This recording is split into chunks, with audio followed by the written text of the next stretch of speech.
Começa agora o Gospel News. Hoje é segunda-feira, dia 1º de setembro de 2025. E eu sou Karen Crisóstomo, nós vamos juntos aqui pela Rede Gospel de televisão e também pelo YouTube Rede Gospel TV Oficial com as principais notícias do Brasil e do mundo. Vamos aos destaques de hoje. Brasília se prepara para receber julgamento da tentativa de golpe. Apoiadores oram em frente à casa de Bolsonaro e pedem por liberdade. Israel confirma a morte de porta-voz do braço armado do Hamas. Estados Unidos negam vistos e países preparam reconhecimento do Estado palestino. Jornal americano revela que Estados Unidos vão controlar a faixa de Gaza após a guerra. Policial penal diz que tiro no pé contra entregador foi acidental. E veja também o empate do Corinthians e Palmeiras pelo Campeonato Brasileiro.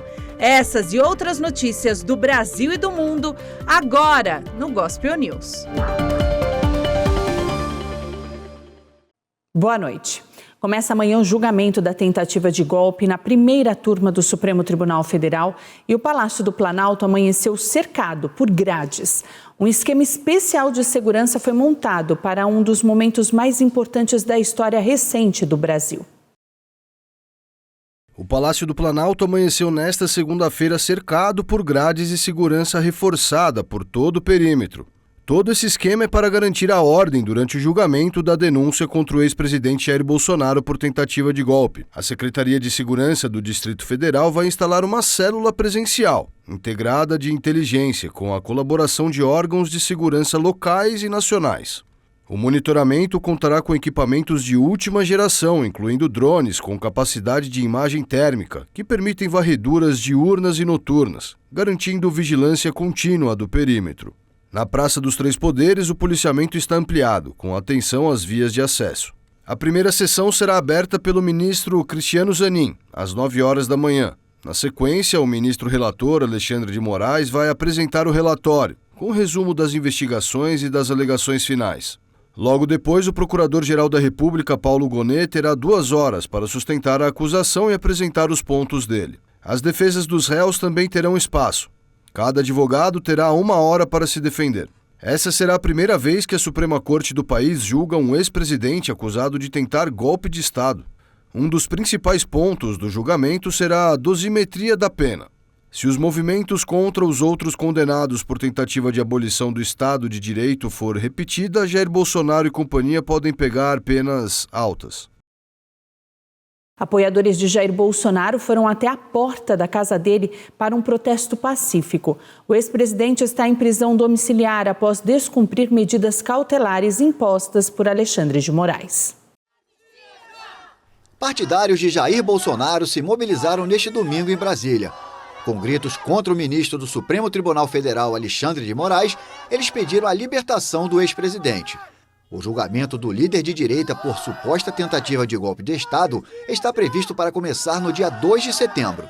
Nós viemos aqui hoje para dar uma força ao presidente Bolsonaro e espero que esse juiz tenha um pouco de senso, que Bolsonaro não fez crime nenhum e ele julga o Bolsonaro livre no dia 3. Nós estamos pedindo muito a Deus para que isso aconteça. No sábado, Moraes ordenou novas medidas para reforçar a vigilância da área externa da residência de Bolsonaro. O ex-presidente cumpre prisão domiciliar desde o início de agosto e é monitorado por tornozeleira eletrônica. E esperamos que ele esteja elegível, que esse processo não leve à condenação dele, que ele seja absorvido. Acusado de conspirar para permanecer no poder de forma autoritária, após a derrota nas eleições de 2022 para Luiz Inácio Lula da Silva, Bolsonaro pode ser condenado a quase 40 anos de prisão. Os analistas do mercado financeiro reduziram mais uma vez a estimativa de inflação para este ano.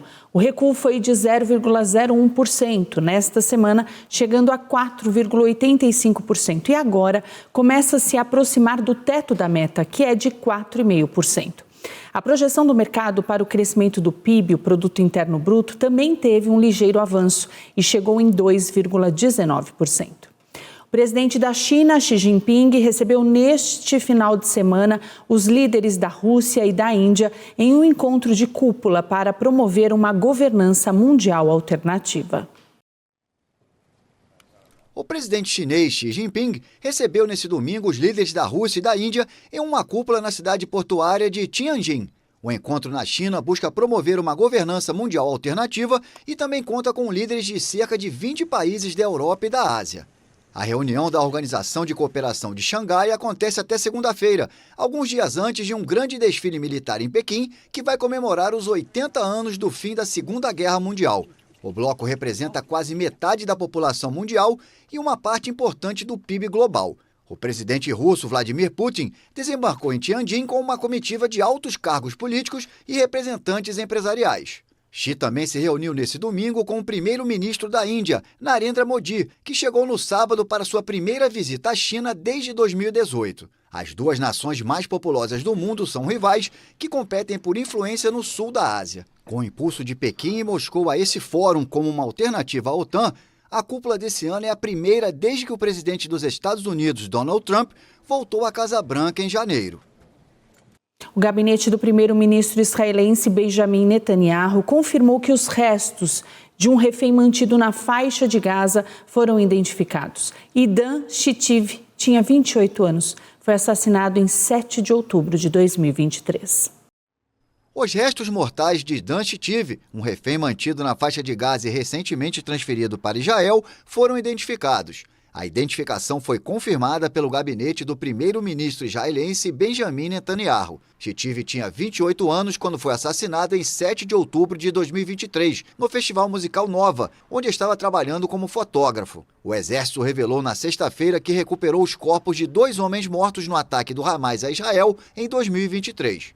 A princípio, apenas um deles tinha sido identificado como Ilan Weiss. Vaz, de 55 anos e residente do kibbutz Beria, a leste de Gaza, foi assassinado no ataque do movimento islamista palestino a Israel, e seu corpo foi posteriormente transportado para a faixa de Gaza. Netanyahu expressou condolências às famílias dos 2 reféns mortos e reiterou que continuava a campanha para trazer todos os reféns. Das 251 pessoas sequestradas pelo Hamas, 47 permanecem na faixa de Gaza e se estima que cerca de 20 ainda estejam vivas. O Ministério de Defesa de Israel confirmou a morte de um porta-voz do grupo terrorista Hamas. O ministro da Defesa de Israel, Israel Katz, anunciou neste domingo a morte de Abu Obeida em um ataque das forças de defesa israelenses na faixa de Gaza. Ele era porta-voz das brigadas Ezedin Al-Qassam, braço armado do grupo islamista Hamas. Na rede social X, o ministro disse que Abu Obeida se uniu nas profundezas do inferno a outros eliminados do eixo do mal do Irã, do Líbano e do Iêmen. Obeida apareceu durante muitos anos nas mensagens em vídeo do grupo islamista palestino, vestido com uniforme de combate e com o rosto coberto por um kefié tradicional. Mais cedo nesse domingo, o Hamas tinha confirmado também a morte de outro líder. Trata-se de Mohamed Sinwar, que Tel Aviv anunciou ter eliminado há 3 meses em um bombardeio. Várias lideranças do Hamas foram dizimadas por Israel durante os quase 23 meses de guerra em Gaza e o Estado hebreu prometeu aniquilar os dirigentes restantes após o ataque contra o território israelense em 7 de outubro de 2023. Israel já matou o chefe político do Hamas, Ismail Haniyeh, o líder de seu braço armado, Mohamed Deif, e o líder do Hamas e suposto coordenador do ataque em outubro de 2023, Yahya Sinwar, além de outros comandantes e figuras políticas. Um grupo de embarcações com ajuda humanitária e ativistas partiu de Barcelona com destino à faixa de Gaza. Mas horas depois, a embarcação retornou por conta das más condições climáticas. Os ventos fortes no Mediterrâneo obrigaram nesta segunda-feira a flotilha que havia zarpado na véspera com ajuda humanitária para a faixa de Gaza a retornar a Barcelona. A bordo estão centenas de ativistas, como a ambientalista Greta Thunberg. A Global Summit Flotilha informou que cerca de 20 embarcações partiram da cidade espanhola no domingo para abrir um corredor humanitário e acabar com o genocídio do povo palestino, em meio à guerra entre Israel e o Hamas na faixa de Gaza. Em um comunicado, a missão detalhou que, devido às condições climáticas inseguras, retornaram ao porto para esperar a tempestade passar. A Global Summit Flotilha afirmou ter tomado essa decisão para priorizar a segurança e o bem-estar de todos os participantes e garantir o sucesso da missão. A imprensa espanhola informou que os organizadores se reuniriam para decidir quando a expedição pode ser retomada. Além de Thunberg, a missão inclui ativistas de dezenas de países, artistas, legisladores e personalidades europeias. A flotilha está programada para chegar a Gaza em meados de setembro, após Israel ter bloqueado 2 tentativas, feitas por ativistas, de entregar a ajuda humanitária ao território palestino por barco em junho e julho. A ONU declarou estado de fome em Gaza e alertou que 500.000 pessoas enfrentam condições catastróficas. Um funcionário do governo dos Estados Unidos informou que o presidente da autoridade palestina, Mahmoud Abbas, está entre os 80 funcionários que terão os vistos negados para participar da Assembleia Geral da ONU em Nova York. Nesse encontro, alguns países devem defender o reconhecimento do Estado palestino. O presidente da autoridade palestina, Mahmoud Abbas, está entre os 80 representantes do território que terão os vistos negados para participar da Assembleia Geral das Nações Unidas em Nova York. A informação foi divulgada neste sábado pelo Departamento de Estado em um comunicado, que detalha a decisão extraordinária anunciada na última sexta-feira por Washington, aliado do governo israelense. O encontro em setembro na ONU deve ter como destaque a iniciativa da França para defender o reconhecimento do Estado palestino. Canadá e Austrália também declararam que reconheceriam o Estado palestino, enquanto o Reino Unido ameaçou adotar a mesma postura se Israel não aceitar um cessar-fogo em Gaza. Após os anúncios das últimas horas, gostaria de reiterar que a sede das Nações Unidas é um local neutro e um santuário dedicado à paz, onde os conflitos são resolvidos e as guerras são evitadas. Nessa perspectiva, a Assembleia Geral das Nações Unidas, fundada há 80 anos pela França e outros países, não deve estar sujeita a quaisquer restrições de acesso. Terei a oportunidade de discutir esta questão com os meus colegas europeus. Estados Unidos e Israel acusaram a França e outras potências de recompensarem o Hamas com o reconhecimento de um Estado palestino. Israel tentou, inclusive, equiparar a autoridade palestina, baseada na Cisjordânia, ao movimento Hamas, com sede em Gaza. Com base em um acordo para que a sede das Nações Unidas fosse instalada em Nova York, os Estados Unidos se comprometeram a não negar vistos a funcionários de governos que viajam para eventos no organismo mundial. O jornal americano Washington Post revelou que os Estados Unidos vão administrar a faixa de Gaza após o fim da guerra. Segundo informações, o plano prevê a realocação da população e a construção da região como um resort turístico. De acordo com o jornal, um prospecto de 38 páginas diz que 2 milhões de habitantes de Gaza deixariam a região por meio de partidas voluntárias para outros países ou para áreas restritas dentro do território durante a reconstrução. Segundo o The Washington Post, qualquer pessoa que possua terras receberia um token digital, em troca de direitos para reconstruir sua propriedade. Além disso, cada palestino que saísse receberia $5.000 em dinheiro e subsídios para cobrir 4 anos de aluguel e 1 ano em comida. A Casa Branca e o Departamento de Estado não responderam imediatamente a um pedido de comentário, mas o plano para reconstruir Gaza parece estar alinhado com comentários anteriores feitos por Donald Trump. Em 4 de fevereiro, Trump disse pela primeira vez que os EUA deveriam assumir o enclave devastado pela guerra. O presidente dos Estados Unidos, Donald Trump, defendeu que as empresas farmacêuticas revelem publicamente os dados que comprovem a eficácia das vacinas contra a Covid-19. O republicano afirmou que recebeu informações da Pfizer e de outras farmacêuticas, mas lembrou que os resultados nunca foram publicados. Um forte terremoto deixou mais de 800 mortos e milhares de feridos no leste do Afeganistão. O governo afegão afirmou que o número de vítimas deve subir, já que o tremor ocorreu em uma área extremamente montanhosa e de construções precárias. Um terremoto de 6 graus de magnitude, seguido por 5 tremores secundários, matou centenas de pessoas e deixou milhares de feridos nesta segunda-feira no leste do Afeganistão. O epicentro do terremoto, que aconteceu a apenas 8 quilômetros de profundidade, foi localizado a 27 quilômetros de Jalalabad, a capital da província de Nangarhar, no limite com a província de Kunar. As informações são do Centro Geológico dos Estados Unidos. Temos um relato de 800 mártires em Kunar. 2.500 pessoas ficaram feridas. O Ministério da Defesa anunciou 40 voos para transportar ajuda e retirar os mortos e feridos das áreas atingidas.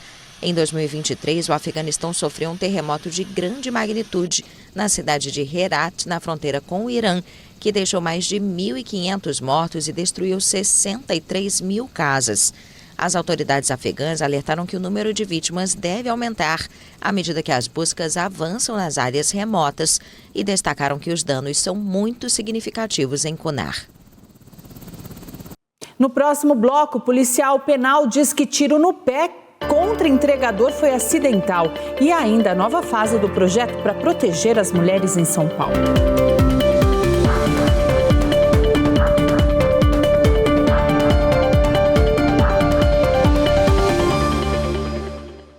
O policial penal José Rodrigo, que atirou no pé de um entregador, foi preso no final de semana. Ele afirmou que o disparo foi acidental.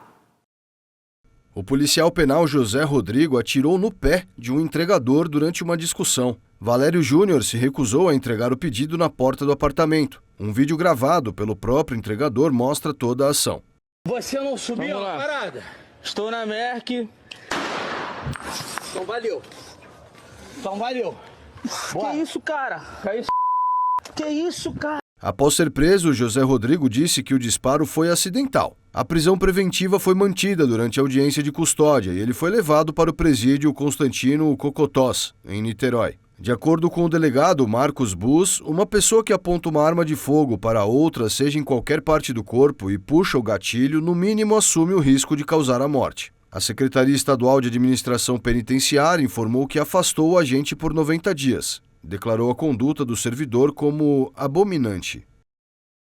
O policial Elber de Freitas, de 50 anos, foi morto a tiros na noite de ontem, na frente do filho de 10 anos. Elber de Freitas e o filho estavam caminhando em direção ao carro quando foram surpreendidos em Angra dos Reis. Imagens de câmeras de segurança registraram o momento em que um carro estaciona próximo ao veículo do policial. Assim que ele entra no automóvel com o filho, um homem desce do carro, dispara e foge em seguida. As primeiras informações apontam que traficantes da região podem estar envolvidos no crime, uma vez que há disputas pelo controle de comunidades de Angra dos Reis. A Volkswagen do Brasil foi condenada a pagar 165 milhões de reais por condições de trabalho análogas à escravidão na fazenda Vale do Rio Cristalino durante o regime militar. Segundo o Ministério Público, além do pagamento milionário, o maior da história em casos de trabalho análogo ao de escravo, a decisão determina que a empresa deve reconhecer publicamente a sua responsabilidade e pedir desculpas aos trabalhadores atingidos e a toda a sociedade brasileira. Segundo o Ministério Público, cerca de 1.000 trabalhadores teriam sido submetidos a jornadas exaustivas, alojamentos degradantes, falta de acesso à água potável e vigilância armada. Os relatos também apontam para a prática de escravidão por dívida e violência física. Os documentos reunidos ao longo de anos indicam que os trabalhadores eram recrutados em cidades distantes e transportados para a fazenda, onde atuavam principalmente na derrubada da mata nativa para abertura de pastos. Em nota, a empresa disse que tomou conhecimento da decisão e que vai buscar justiça e segurança jurídica nas instâncias superiores. Além disso, a montadora afirmou que defende consistentemente os princípios da dignidade humana e cumpre rigorosamente todas as leis e regulamentos trabalhistas aplicáveis. Equipes da Polícia Civil de São Paulo e do Rio de Janeiro deflagraram hoje uma operação contra suspeitos de fornecer armas e drogas para facções criminosas do Rio. As investigações começaram a partir da apreensão de 4 fuzis em agosto de 2024 na rodovia Presidente Dutra. Depois do flagrante, os agentes encontraram possíveis vínculos entre o investigado e outras pessoas de cidades paulistas. Os reservatórios de São Paulo encerraram o mês de agosto com apenas 37,2% da capacidade. A Sabesp, responsável pelo fornecimento, e as autoridades estaduais descartaram uma nova crise hídrica. A Sabesp anunciou há alguns dias uma redução na retirada de água do sistema Cantareira. Esse movimento acontece por conta de uma seca severa que marcou o mês de agosto e a necessidade urgente de preservar os recursos hídricos da região. As regras estabelecidas durante a crise hídrica de 2014 e 2015 orientam que ajustes na captação de água sejam feitos quando os níveis de reservatórios caem abaixo de 40%. Além do sistema Cantareira, outros mananciais também estão em níveis críticos. O Alto Tietê, por exemplo, está operando com apenas 29,5% de sua capacidade, enquanto o reservatório de Guarapiranga está em 53,7%. E para tentar amenizar os possíveis problemas, a Sabesp implementou uma redução na pressão da água entre 9 da noite e 5 da manhã. A empresa também terá de apresentar um plano de contingência específico para a região metropolitana. Começou nesta semana na cidade de São Paulo o projeto Abrigo Amigo para proteger e acolher mulheres em pontos de ônibus durante a noite. A iniciativa oferece companhia e segurança em tempo real em 200 pontos pela cidade. Nesta segunda, o prefeito da cidade de São Paulo, Ricardo Nunes, ampliou o programa Abrigo Amigo em mais uma unidade, no Centro Histórico de São Paulo. Além do prefeito, estiveram presentes no local outras importantes lideranças responsáveis pelo projeto liderado pela Eletromídia em parceria com a Claro e autoridades municipais do estado, como Alexandre Guerreiro, CEO da Eletromídia, e Vitor Hugo Borges, presidente da SP Trans. Até o final dessa semana, 200 pontos ativos, porque São Paulo é uma cidade que não para, né? São Paulo é essa cidade de dia, de noite, ativa e com muitas mulheres, principalmente trabalhando, saindo, né, podendo curtir a cidade. As mulheres, né, têm elogiado bastante e a gente agradece muito essa parceria. Aquela sensação da pessoa estar aqui e sentir a necessidade de fazer uma conexão com alguém, ter aqui a imagem da pessoa, isso ajuda bastante, né? Essa sensação de segurança, principalmente das mulheres. Hoje um dos nossos propósitos na Eletromídia é transformar as cidades. Então, transformar um abrigo de ônibus em um abrigo onde a gente possa fazer companhia para as pessoas em situação de vulnerabilidade, ou não somente você está se sentindo sozinho e quer conversar com alguém, você pode tocar na tela. Isso para a gente é de grande propósito e revolucionário também. O programa visa proteger as mulheres nos pontos de ônibus através de painéis de LED em uma mídia inteligente, que conta com uma atendente telefônica que acompanha de forma remota mulheres sozinhas que esperam o transporte público. A mulher que se sente insegura pode se comunicar com a atendente enquanto espera o ônibus e relatar qualquer situação de perigo.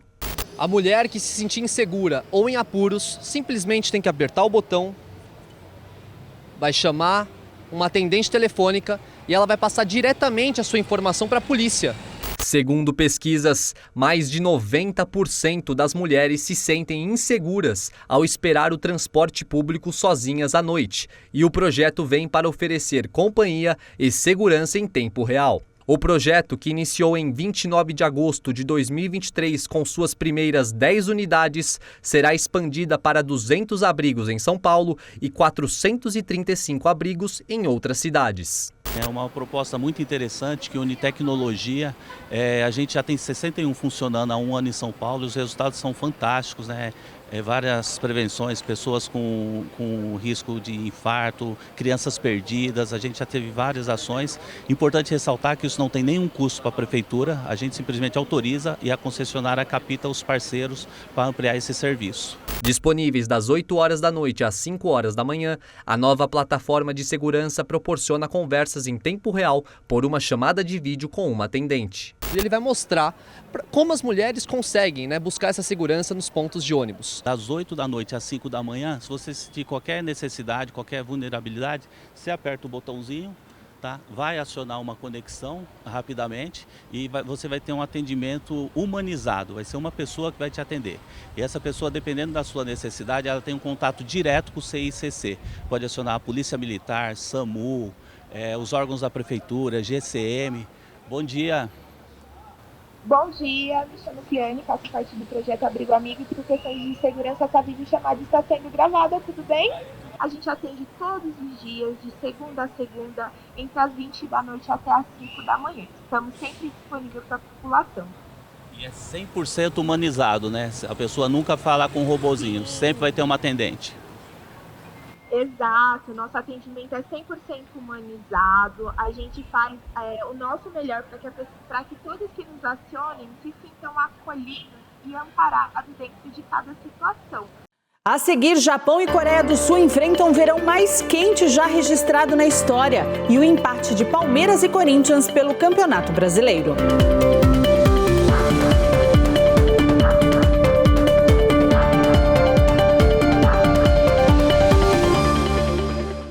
O Japão e a Coreia do Sul enfrentaram em 2025 o verão mais quente já registrado. Esse foi o segundo ano seguido com recorde de altas temperaturas.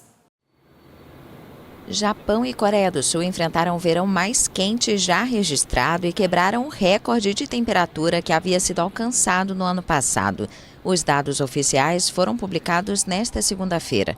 No Japão, a temperatura média entre junho e agosto foi 2,36 graus Celsius superior ao valor médio do período, segundo a Agência Meteorológica Japonesa. Isto significa que o país viveu o verão mais quente desde o início dos registros em 1898. Além disso, foi o terceiro verão consecutivo com recorde de temperatura. O calor provocou a hospitalização de mais de 84 mil pessoas no país entre 1º de maio e 24 de agosto. No mesmo período, a Coreia do Sul teve a temperatura média de 25,7 graus, o maior valor desde o início dos registros em 1973. O recorde anterior para o período havia sido registrado no ano passado, com 25,6 graus. Os dados da Agência Meteorológica do país foram divulgados em um comunicado também nesta segunda-feira. Centenas de pessoas ruivas se reuniram em um festival que celebra a cor do cabelo. O encontro, conhecido como Dia dos Ruivos, foi lançado há 20 anos e agora atrai participantes de mais de 80 países. Cenourinha, cachos de cobre, flamejante. Esses são alguns apelidos associados aos ruivos, que geralmente são raros de se encontrar. Mas quem ousaria brincar com uma multidão de pessoas de cabelos vermelhos? É isso mesmo. Centenas se reuniram em Tilburg, na Holanda, para celebrar o dia deles. Somos muito intimidados por sermos únicos. Quando você é único, acaba chamando a atenção. Por isso sofremos bullying. Mas quando estamos juntos, criamos laços e pensamos, somos únicos e especiais. O Dia dos Ruivos foi lançado há 20 anos e agora atrai participantes de mais de 80 países para 3 dias de eventos. Olhando assim, um mar de gente, mas o povo de cabelo vermelho representa menos de 2% da população mundial. Venho há 15 anos. Na primeira vez queria ver como seria não me destacar na multidão e conhecer outras pessoas iguais. Conheci pessoas incríveis e agora sinto que somos uma família que se reúne todos os anos. O rutilismo é uma característica genética responsável pela ocorrência de pelos e cabelos ruivos, ou seja, de coloração avermelhada. Um efeito que realmente pode ser entendido como sinônimo de charme. 3 irmãos escoceses chegaram à Austrália após atravessarem o Oceano Pacífico a bordo de um remo. Foram 139 dias sem escalas ou qualquer tipo de assistência. Remar, remar e remar. Você acha que é fácil cruzar o Pacífico? A tarefa de dificuldade extrema nem de perto chegou a ser um desafio que afugentasse 3 irmãos escoceses. Ewan, Jamie e Lachlan McLean desembarcaram neste sábado em Cairns, no estado australiano de Queensland, e completaram a travessia a remo do maior oceano do mundo. Inacreditável! Passamos por momentos muito difíceis de euforia e acho que foi uma experiência que nunca vamos esquecer. O que mais nos motivou foi o apoio dos amigos, da família e de pessoas de todo o mundo para atingir a meta de 1 milhão de libras. Ainda não chegamos lá, mas espero que consigamos nos próximos dias. O objetivo da viagem também era arrecadar fundos para financiar projetos de acesso à água potável em Madagascar por meio da Fundação McLean. O trio zarpou de Lima, no Peru, em abril, para uma viagem de 14.484 quilômetros, na qual enfrentaram tempestades violentas e até fome. A aventura durou 139 dias, sem escalas e sem assistência, a bordo de um barco de fibra de carbono. De volta à terra firme, o sentimento dos três segue movido por ondas. Sinto-me no barco, enquanto no barco me sentia como se estivesse em terra firme. Uma sensação estranha, tudo parece se mover. Em 2020, os irmãos quebraram 3 recordes mundiais ao atravessar o Oceano Atlântico sem nunca terem remado profissionalmente. Eles cumpriram o trajeto entre La Gomera, nas Ilhas Canárias, até a ilha de Antígua, em 35 dias. Se depender do número de façanhas, a saga não vai parar. No Campeonato Brasileiro, Corinthians e Palmeiras empataram em 1-1. Vamos ver. Corinthians e Palmeiras ficaram no empate na Neoquímica Arena. Vitor Roque abriu o placar para os visitantes de pênalti. 12 minutos mais tarde, Piquerez desviou uma cabeçada dentro da área e fez contra para empatar. O São Paulo perdeu para o Cruzeiro em Minas Gerais. O gol foi marcado por Matheus Pereira. Flamengo e Grêmio empataram em 1-1 no estádio do Maracanã. De Arrascaeta fez para o rubro-negro no início da segunda etapa. No final da partida, o goleiro Thiago Volpe empatou para o Grêmio. Esse foi o Gospel News desta segunda-feira. Eu desejo a todos vocês uma ótima noite. Amanhã, a partir das 7, nós estamos de volta com as principais notícias do Brasil e do mundo. E até lá você fica muito bem informado no YouTube, Rede Gospel TV Oficial. Uma boa noite e até amanhã.